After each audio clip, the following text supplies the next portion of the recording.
ধেয়ে আসছে ঘূর্ণিঝড় রেমাল। কাল সন্ধ্যা নাগাদ আঘাত হানবে দক্ষিণ পশ্চিমাঞ্চল উপকূলে। ঝোড়ো হাওয়া সহ জলোচ্ছ্বাসের শঙ্কা করা হচ্ছে। ইতোমধ্যেই উপকূলের মানুষকে নিরাপদ আশ্রয়ে সরে যেতে বলা হয়েছে। এদিকে দুর্গত এলাকার মানুষকে সহায়তায় কাজ শুরু করেছে ৮০,০০০ স্বেচ্ছাসেবক। শুকনো খাবার ও অন্যান্য উপকরণ সহ প্রস্তুত রয়েছে ৪,০০০ আশ্রয় কেন্দ্র। রিপোর্টে বাকিটা জানাচ্ছেন মোহাম্মদ নুরুন নবী। ওয়ালটন ফ্রিজ কিনে অনেকের মতো আপনিও হয়ে যেতে পারেন মিলেনিয়াল। সেরা পণ্যের সেরা অফার। বঙ্গোপসাগরের নিম্নচাপটি আরও ঘনীভূত হয়ে ঘূর্ণিঝড়ের রূপ নিচ্ছে।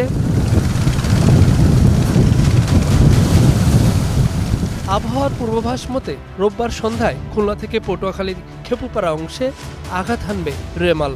সাতক্ষীরা, বাগেরহাট, খুলনা, বরগুনা, পটুয়াখালী, ভোলা, চট্টগ্রাম ও কক্সবাজার জেলাসমূহকে অধিকতর প্রস্তুত থাকতে নির্দেশনা দেওয়া হয়েছে। সন্ধ্যা নাগাদ ভাটার সময়ে আঘাত এলে ৩ থেকে ৫ ফুট এবং মধ্যরাতে জোয়ারে স্থলভাগে আঘাত হলে ৭ থেকে ১০ ফিট জলোচ্ছ্বাসের আশঙ্কা করা হচ্ছে। রেমালের অগ্রভাগের প্রভাবে দেশ জুড়ে প্রচণ্ড বায়ুপ্রবাহ, বর্ষণসহ ভারী বৃষ্টিপাত হবে। সর্বোচ্চ বৃষ্টিপাত হতে পারে ৩০০ মিলিমিটার। সংকেত ১ নম্বর থেকে আমরা ৩ নম্বরে চলে আসছি। যেহেতু উত্তর বঙ্গোপসাগর এখন দুর্যোগে আক্রান্ত হচ্ছে, আর যেহেতু এটা সাগরের একদম মধ্যভাগ দিয়ে আসতেছে, সুতরাং এটার ডানে বামে চতুর্দিকেই শক্তি সঞ্চয় করার জন্য যে পরিবেশ সেটা এখানে রয়েছে, তাতে রাত ৯টায় এটা ঘূর্ণিঝড়ের রূপ নেওয়ার একটা মানে সিগনেচার বা সম্ভাবনা আমরা এখানে পাচ্ছি। এরই মধ্যে শনিবার দিনে কক্সবাজার, চট্টগ্রাম, মংলা ও পায়রা সমুদ্র বন্দরকে ৩ নম্বর সতর্ক সংকেত দেখিয়ে যেতে বলা হয়েছে। ঘূর্ণিঝড় রেমাল উপলক্ষে সবাই সতর্ক থাকুন। ঝড়ের বর্তমান গতিবেগের বিশ্লেষণে মধ্যরাত নাগাদ এটি বিপজ্জনক পর্যায়ে যাবার আশঙ্কা করছেন আবহাওয়াবিদরা। ভূমিধসের সংখ্যা বেশি থাকায় পাহাড়ি এলাকার মানুষকে সরে যেতে বলা হয়েছে। ভারী বর্ষণ, এখানে উইন্ড হতে পারে, এখানে জলোচ্ছ্বাস হতে পারে।